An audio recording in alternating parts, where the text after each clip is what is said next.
The verse of the day is Acts 14:21-22, and it says, "After preaching the good news in Derbe and making many disciples, Paul and Barnabas returned to Lystra, Iconium, and Antioch of Pisidia, where they strengthened the believers. They encouraged them to continue in the faith, reminding them that we must suffer many hardships to enter the kingdom of God."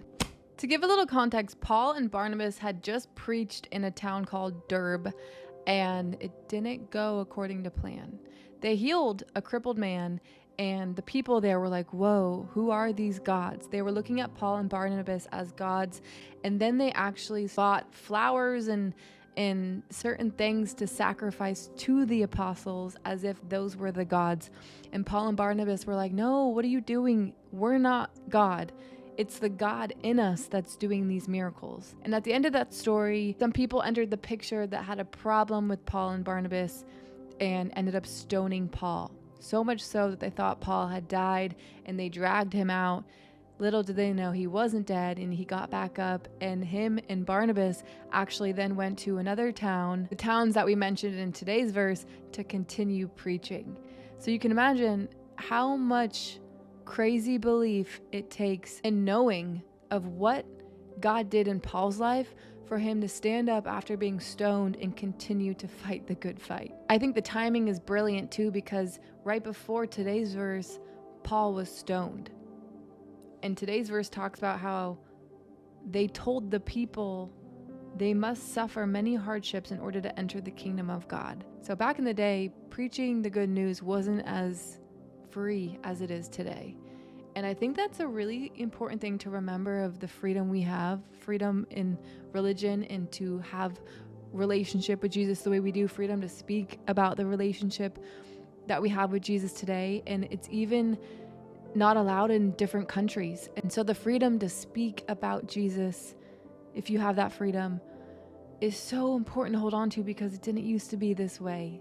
Paul and the apostles and all the people that came before us paved a way, went through many hardships to get us to have the freedom that we do now to speak openly about Jesus in our life. But I think the main focus for today is how Paul highlights we have to go through many hardships in order to enter the kingdom of heaven. Verse 19 says that they stoned Paul and dragged him out of the town, thinking he was dead. But verse 20 says, but as the believers gathered around him, he got up and went back into the town. That is powerful, because it shows the power of when we're surrounded by believers, when we're surrounded by community, when we're surrounded by prayer, you get back up. You get back up again, no matter how many times you're knocked down, no matter how much pain you're enduring, you can get back up. You can have the strength necessary to get back up and keep fighting the good fight. And I believe that this is such a good example of how you and I are to cope when we feel knocked down, to be surrounded by believers, to create community of believers, because there's so much power in community and when we stand together in community with Jesus. Now, we might read a verse that says we must suffer many hardships to enter the kingdom of God, and ask ourselves why, or ask God, why does it take hardships to enter the kingdom of God? And I think the reason why it takes hardships is because if it weren't for the hardships, we wouldn't need God. We wouldn't really rely on him or feel the need to rely on him, because we would think we got it under control. But it's in the hardships that we need God's strength, that we need forgiveness of sins, that we need power to overcome sin.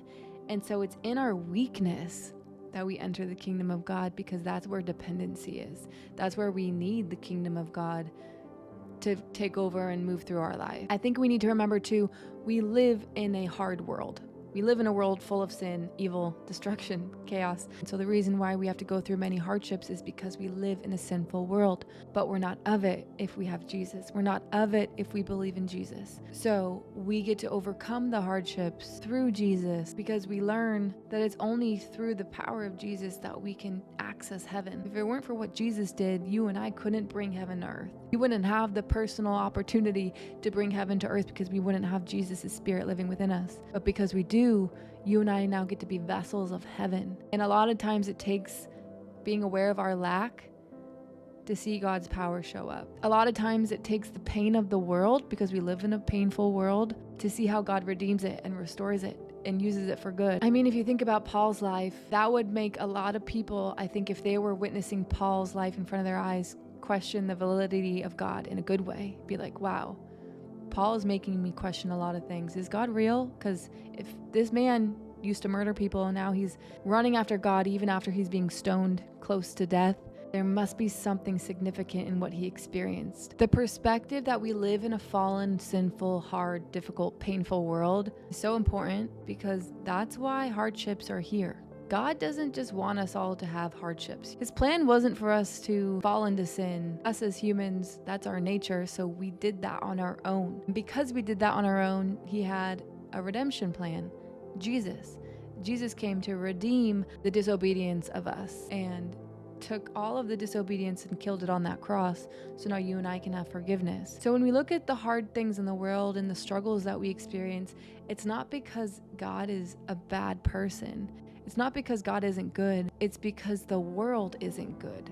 We live in a faulty world. When I look back at my life, anytime I've had a crazy revelation of God or powerful experience of God in my life or new understanding of how real God is, it always came from the hardest thing I've ever experienced, from the deepest pain that I was in.